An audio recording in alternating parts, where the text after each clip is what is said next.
Hello Internet! Today I want to talk to you about The Hobbit, An Unexpected Journey.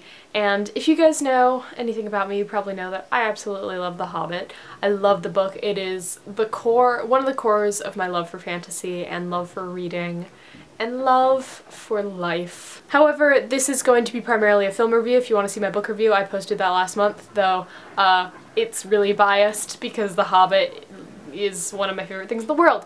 This is going to be more thought out, more critical, I would say. It's not going to be a massive love story. Don't get me wrong, I totally loved The Hobbit, and I will definitely see the other ones the day they come out. I've seen The Hobbit 4 times in every format. I loved it, but I can be critical about things I love. Stupid vacuuming! So my notes are kind of all over the place, so this video might sort of be all over the place, but I'm going to try and contain it all, so good. I'm going to start with talking about the formats. My favorite format was just 3D. If you guys don't know, The Hobbit was filmed in 3D and also at both 24 and 48 frames per second. What this means is that the human eye sees 60 frames per second, so we're taking in all this stuff. It basically means when we do this, it's hard to see every moment because we're seeing, well, no, we see every moment, and so it just kind of looks like a blur. In a film, if someone does that, they can see it better because there are less frames, so it's more spread out. If that makes sense, it's kind of like a stop motion video. If it's happening really quickly, it seems more like video than it does a stop motion video. Hard to explain. I'm sure I can find a video of Peter Jackson explaining it better. But yeah, so it was filmed in those two formats, so 48, 24, also 3D. So it was kind of meant to be seen in 48 frames per second in 3D. That's how it was intended. Also, I saw it in 2D, which was my least favorite, probably because, I mean, as someone who doesn't really like 3D films a whole lot, I think this is an experience in 3D that you should definitely take advantage of because it was filmed that way. That's how it was meant to be. It's so graceful in its 3D-ness. It's not constantly, you know, reaching out into the screen. There was one stupid teeth flying out, but ultimately I think that it was done really respectfully. It's done just for depth to make this world feel more real. This world meaning Middle-earth. As for the 48 frames per second, it definitely took me a few moments because if you guys don't know, television movies, like made-for-TV films and sometimes television shows, are recorded in 48 frames per second, and so it definitely took me a few minutes into the film to get over the fact that close-up shots of hands and stuff always kind of looked like that made-for-TV movie-ness. I don't know what it is about it. I mean, obviously it's the frame rate. I don't know what it is to a normal person that makes it so different from normal film, but yeah, so that kind of took me off guard a bit.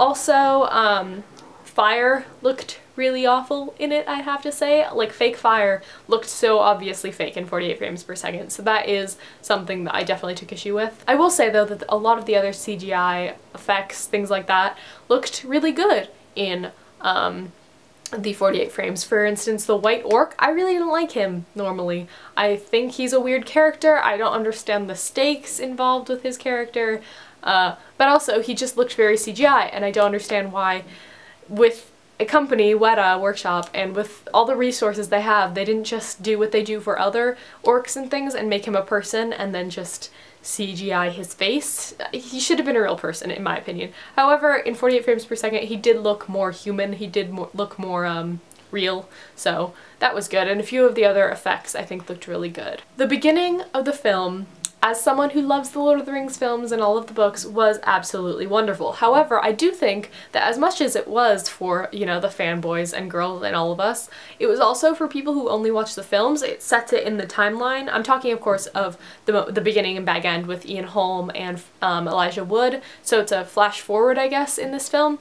But it sets you in the timeline. For people who don't really understand that The Hobbit is a prequel, it sets you up in that timeline, which I think is really important because a lot of people just passively go see films and they might be confused. It was also just beautiful and the score was wonderful. Overall, the score. Howard Shore is kind of my hero.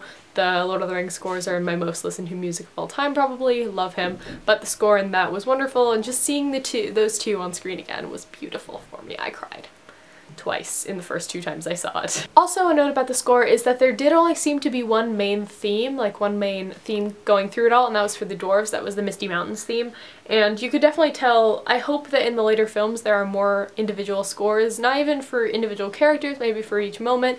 If you recall in Lord of the Rings films, you know, the ring had its own theme, Gollum had a theme, everyone had a theme, so I feel like The Hobbit could have used more individual themes. Let's talk about the characters. I think the acting was phenomenal. Martin Freeman was the perfect Bilbo for me.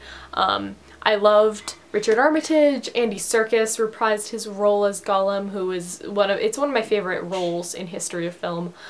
Amazing. I do find that because of the way they individualize the dwarves, you definitely care about them more than you did in the books, which is going to make the ending really interesting. Each of the dwarves had its own look, its own facial hair, his own method of killing, you know, his own weapon, which all made it very interesting. I memorized the dwarves, I was kind of looking through pictures, trying to figure out who was who, and I memorized them quite easily. In the book, you kind of think of the dwarves as an entity. You think of Thorin and then the other dwarves just as a whole, so I'm glad they individualized a lot of them. How cute is Ori? So cute. The riddles in the dark scene, amazing. The script, the acting, everything. That was the first thing they filmed, and they filmed it in one go, and you could tell, and it's so good. It honestly lived up to everything in the book. This script was actually very similar to the book canon, so that was beautiful, and oh man, just thinking about it gets me really excited. As a whole now, I want to talk about the stakes, what was at stake for these characters. I didn't feel that there was a lot at stake. I feel like they were telling me the stakes rather than showing me them because of the amount of humor in the film.